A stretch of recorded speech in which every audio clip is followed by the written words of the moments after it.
thank you, and I certainly appreciated Dr. Gasper's presentation and what he had to say. It's very interesting coming from a manufacturing point of view and actually being in a business that is exporting to all of these emerging markets to see the overall analysis of these markets. And I wish I could just share with you how much everything he said makes sense and how it all flows together. So I'll do that. And in my talk, there's really three things that I just want to share with you today. I want to tell you a little bit about who TechSpray is, just so you know the mindset of what we're coming from. Then I want to talk to you a little bit about emerging markets, specifically in Southeast Asia and Asia as a whole. That is where most of my expertise would come from. And then finally, I want to give you some tips. I assume there's a few of you who are probably in here for extra credit. As the dean has already mentioned, he's looked up my record and he knows my grades already, but the odds of me getting extra credit now are probably a little late. But, so I'll try to keep this somewhat entertaining and give you a chance to hopefully get something out of this as well. Certainly being a chemist and going into a chemical industry, I've been with TechSpray for about 8.5 years. And about really 4 years ago, there was a need for some technical expertise on the marketing side. And so I started working on that, and having moved from that, now being the marketing manager of TechSpray, with part of my responsibilities being Southeast Asia as direct sales. TechSpray, just to give you an idea of who we are a manufacturer of chemicals, and all of our chemicals are used in the electronics industry. So very little of actually what we sell is used here in Amarillo. Most of what we do goes outside of Amarillo. As was mentioned, we're approximately a $20 million company right here in Amarillo. We are privately held. Last year we grew by 30%. This year we're expected to grow by 33%, and we're on track to double our size in 3 years. So we've had tremendous growth, and certainly a lot of these emerging markets are a good part of that growth for us. Right now, all of our total exports range about 12% of the company, and that goes into Canada, certainly Latin America, as we mentioned, Mexico, Europe, but Asia, in the Southeast Asian area, and that includes, when I say that in our definition, we include Australia in that as well, because they're all kind of over in that same part of the world. We're certainly expecting probably a 20 or 30% growth in our product. Let me tell you just a little bit about these Asian markets, and I'd like to go into a little bit of specifics about the different ones. I travel over to Asia 2 to 3 times a year, spend a couple of weeks there, and visit with our different distributors. And I think it's important for you to understand, if you are going to work for a business and you're going to go into some of these emerging markets, it's important to understand the market, but it's important to understand some of the different things that are there. So let me describe to you TechSpray's structure for all of our export companies. And let me describe the United States and how that differs with the exports. In the United States, all of our products are sold through distribution. We are not a company that sells anything direct. And I think you'll find in most companies that's the standard route for getting your products to market, is through some sort of a distribution channel. Now, when you're going over to these emerging markets, there are many, many obstacles that you have to overcome in order to get your products sold in that country. And one of the key things to get them sold there is to find a distributor or a group of distributors. Find a key individual in each one of these countries. And I'll talk about the different countries and how the whole thing works in just a moment. But you want to find each one of these different countries. Is it possible to move this map over here a little bit?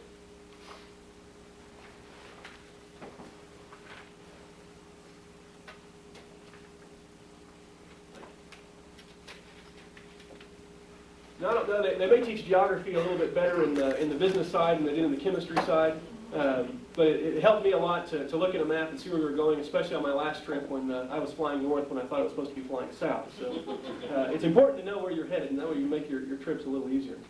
Now, in these Asian markets, you do have several large markets, and Dr. Gasper just a moment ago showed you a lot of the markets that have these large potential or large buying powers, a large amount of cash in order to purchase.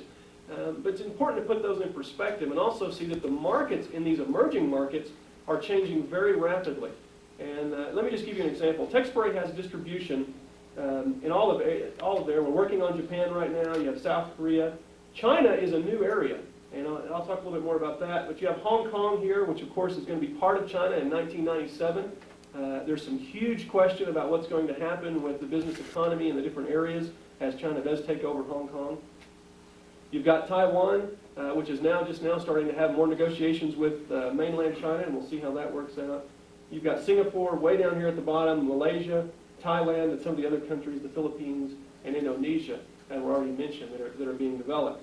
Now, what TechSpray sees, we go out into each one of these different countries, and we search for a distributor who can allow us to get our products to market in each one of these different countries.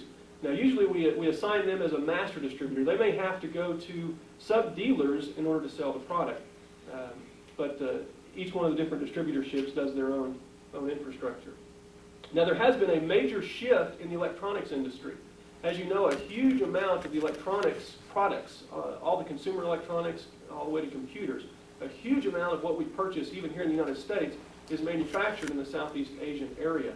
And most of that manufacturing is shifting to these emerging type markets. For example, Singapore, for years, was the largest manufacturer of disk drives in the world. They held about 80% of the market in disk drives for the entire world were made in Singapore.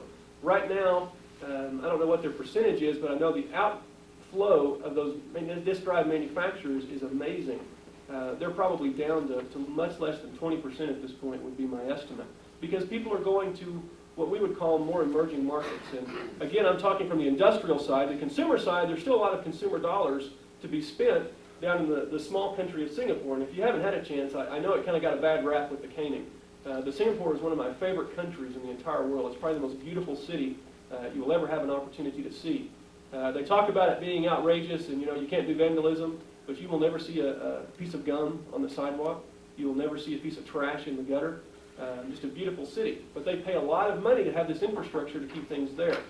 To give you an idea, there's a lot of dollars to spend in Singapore, but if you're a student or someone at a young age, about our same age, do you have any idea what you would have to spend in order to buy a car in Singapore? You may have a clue. You have to spend $35,000 to $40,000 to buy a permit to buy a car. I mean, after you spend $40,000 to buy a permit, which may take you up to 3 years to get, you have to pay 100% duty on that car. So if you were to buy a $10,000 car here in the United States, it would probably cost you, by the time the duty and the freight and everything was added, somewhere between $80,000 and $120,000 for that same car. So you can see it's difficult to do business in a country like that, and it's difficult to do this cheap labor in a country where you're spending hundreds of thousands of dollars on an economy car and millions of dollars on an apartment. So a lot of these manufacturers are going to emerging markets right around it. So we see all of our Singapore people going into Malaysia. Malaysia is very much a rapidly growing market for the electronics industry. Indonesia and the Philippines. So from a marketing manager's point of view, and from what I look at, Singapore is still the center of activity. You'll find most of the corporate offices for all of these different manufacturers are in Singapore. A lot of their buying offices are in Singapore. So what you look for is having a market centered in Singapore with outreaches into the Philippines, Indonesia, Malaysia, and Thailand. So you can see everything there being centered basically around the small island of Singapore. And so we see that very much happening with our products. And in fact, our distributor in Singapore is responsible for all of those various countries. And he does have sub-dealership there. Dr. Gasper was just talking about the differences in these different countries. The contrast between going from Singapore to Malaysia or to, the Philippines is phenomenal. I don't know how many of you had, the chance to go to the Philippines. When you talk about potholes and a few potholes and a few congested streets and the electricity being shut off for hours at a time, that is a major understatement. When you're in the Philippines, there's no telling. The cars are crazy. They're actually made out of tin. They have tin-made cars that people can buy very cheap. It's very difficult. It's very cheap labor, but you also run into that same mindset. You have to understand the culture of these various countries, and we'll talk about that in just a moment. The next region of emerging markets that we see happening is in the Hong Kong, China region. You hear a lot in the newspapers about the opportunities for investment in China, and there are opportunities there, but as was mentioned, while there's a lot of people in China and there's a lot of money to be spent, the actual amount of money per individual is very, very small. The Chinese marketplace is difficult, and really you can actually break China down. It's just 3 different regions. You have Beijing, which is right up here towards the top. You have Shanghai, which is the port city, and then right across, about 100 kilometers outside of Hong Kong, you have Guangzhou. And those are the 3 main marketplaces for China. The rest of it, there's very little progressive economy happening. Now what we see happening again, you have the same outflux that happened in Singapore, but now it's happening out of Hong Kong. Hong Kong used to be, and as was mentioned, is probably the freest trade center in the entire world. Also a very beautiful city, and you talk about a population of 6 million people. Now think of that in an area that's not much bigger than Amarillo and Canyon. So you've got 6 million people that are pretty much concentrated in this, and not only that, it's very mountainous. So it's not like you have flat land like we have. So you have 6 million people in a very, very tight place.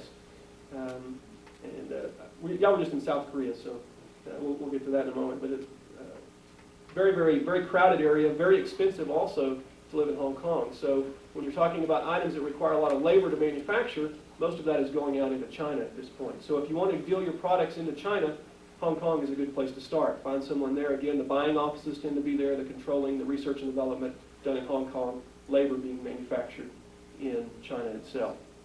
And then you have another country, which is kind of all by itself, Taiwan. From our point of view, Taiwan basically supports its own economy. The Chinese have in the past pretty much hated Taiwan, and Taiwan's pretty much hated the Chinese government, and there's a lot of conflict there, so obviously very little trade, and hopefully that's coming close to making some progress. But the Taiwanese market is also very, very different. Here, we're in Singapore, Malaysia. You may go to a factory, and there may be 5,000 people that work in this computer-derived factory. You go into Taiwan, and there are hundreds of thousands of small, what we would term 1920 sweatshops. These people are maybe 10, 15 people in a company making some sort of a computer board for someone. So the way you get your products to those people is different, and you have to find someone there that does that and can do that in that area. I also see, not specifically with our products, but you do see a lot of people who are handling Taiwan also handling China. Not necessarily exporting from them, but maybe handling both countries together. Then you move on up to another area we have, which is South Korea. South Korea, at least for tech spray right now, is our largest export area, and I think that's mainly because we have such a good distributor there. I'm not saying by any means it's the largest market. With the Taiwanese and the South Koreans, you have an advantage in selling American products in those countries because both of them love American products. The Taiwanese, in fact, we were offering to print all of our labels in Chinese, and they said, no, we don't want Chinese labels. We want American labels because American products sell better in Taiwan. If it has Taiwanese label on it, they think it's lower quality, and they want to buy a U.S.-made product. South Korea is very similar. The South Koreans are very appreciative of the United States and what we helped them out with in the Korean War, and are very receptive, in most cases, to American companies, and work very, very well. Then, of course, you have Japan. Now, Japan, again, being, I believe, second with the United States, as was just mentioned, in domestic product. However, they are in a major recession. The Japanese don't have very much money to spend on investment into new areas. And you also have the exact same thing. It's very expensive to live and work in Japan. So anything that is hand-related or hand assembly requires a lot of manufacture goes off.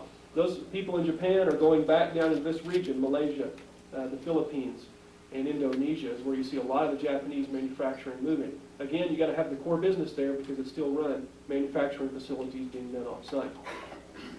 So that's the basic structure, and that's the way TechSpray, when we approach the market, we go by attaching to each one of these different key countries and then having them go off into the various areas. Now, I would like to just give you, and this is again in case any of you happen to go off and find yourself like I did accidentally doing some exporting and doing these export markets. Let me give you what I consider the 3 keys to doing business in Southeast Asia. And I think these 3 keys work for Asia. I think they pretty much work with any export that you would do, but Asia is kind of a special place.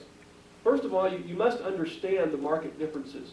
I think Dr. Gasper went through that in pretty good detail on some of the different things with the government, but you also have to approach different products are accepted different ways in different countries, and you must be very, very sensitive to those differences. A practical example with TechSpray, products that sell in Taiwan don't sell in Korea. Products that sell in Hong Kong are different than the ones that would sell in the Singapore area, even though we're selling to the same industry. It's because of the cultural differences and the relationship you have with the distributor there. The second thing that you have to overcome, which I find to be the most frustrating of all of them, is the language barrier. There's a significant language barrier to overcome with these various organizations. Specifically, anytime you're in Singapore, Malaysia, any of the British colonies, Hong Kong, or the Philippines, the Spanish colony, English is not a problem. Most of them speak at least broken English quite well. In areas such as when you get it deep into China, Japan, as a matter of fact, I have difficulty with English. Korea is probably the worst with difficulty in English. Taiwan is very, very bad, except we have an advantage there. We have an American who happens to speak Chinese in Taiwan. So you must overcome the language barrier. You must print all your product literature in the language of the country. You must print all your labels. This also goes for Europe, by the way. Any product that's sold into Europe must be in the label of the country, must be in the language of the country it's sold into. So a product that we sell into Europe has to have Spanish, French, German, English, and one more that I can't remember right now. It has to have all 5 languages on the label itself. So you must overcome the language barrier. And the third thing, which is sometimes funny, sometimes very embarrassing, is you have to overcome the cultural barrier. You must understand how the culture functions in each one of the different cities. Now again, if you go to Hong Kong or Singapore, where it was heavy British rule, Western culture has a very strong influence there, and you usually don't have a problem. But what we would consider general business practice in the United States is very unaccepted. And I'll give you a couple of very simple examples, and one of them would be with a business card. Does anybody have any idea how you exchange business cards in Asia? Someone raised their hand in the back, but he's older than a student. So what you've got here is when you exchange business cards, a business card in Asia is very, very important. It's much more than just a piece of paper as it would be in the United States. This is something that signifies my identity. It also has my title. Titles are very important. The main reason I took Asia as a marketplace is because our president, Richard Russell, could not do business in several countries there, specifically Korea and Japan, because on his card it said president. So he could only visit with presidents of other countries, other companies. And when he asked to go down on the factory floor and work with the workers, that was a major insult. They wouldn't allow him to do that. So I guess I was lowly enough to be able to go over there and work where I needed to work. But when you do exchange a business card, you don't simply hand it to someone. You hand it with both hands out of respect. Both hands on there. They take it with both hands. You receive it with both hands. You must have the print facing the person you're exchanging cards with. You have to take it and you have to read it. And if you're being extra polite, like if I was to accept your business card, I would look at it and I would make some sort of comment like, oh, I like your logo, or that color matches, it's very close to ours, or some positive comment about the card. And that's important. You have to learn how to do this in order to get the business relationship going. If you just throw your card down on the table, you've immediately insulted someone, and you won't do much business with that customer. Another example that happened to me in Korea, which is something that I was unaware of. This was after a long trip. Again, 2 weeks away from home is a long time, especially when you're working out in a strange place. You go to Korea, they try to kill you with niceness. Everyone is opening the door for everyone. Everyone is doing everything constantly. We're always waiting to see who gets to sit where, because that's important. And so after a couple of days, that got very frustrating. So we were going out to the car, and I was going with 4 other gentlemen. We had a 2-hour drive to our account. Going out to the car, I said, I'm tired of this. I'm just going to go sit down in the back seat and get it over with. You know, I don't want to argue. Because in the United States, we would consider the front seat by the driver to be kind of the primary or the nice seat. And so I was just going to sit in the back and be on with it. Well, we drove for 2 hours. No one in the car said a word. No one spoke to anyone. I had no idea. I didn't find out until about an hour later that I had greatly offended the president of another company and the general manager of our distributor, because I took the place of honor. And not only did I take the place of honor, I snatched the place of honor very, very quickly.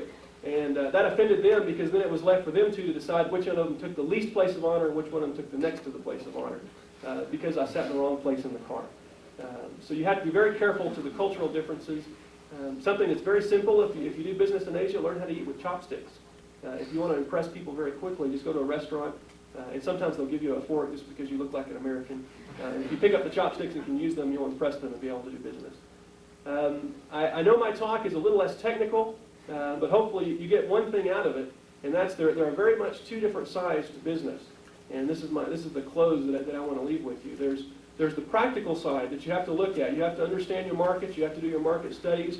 But in the end, and this goes to the United States or any exports that you might do, all of business comes down to relationships. It comes down to your relationship with your dealers or your distributors. It comes down to your relationships with the customers. And when you're doing exports, it's that much more difficult to develop those relationships because you have to overcome the language and the cultural barriers that are involved there. The one thing that I will say about the Asian marketplace is, once you do overcome those relationships that you will quite literally have for a lifetime.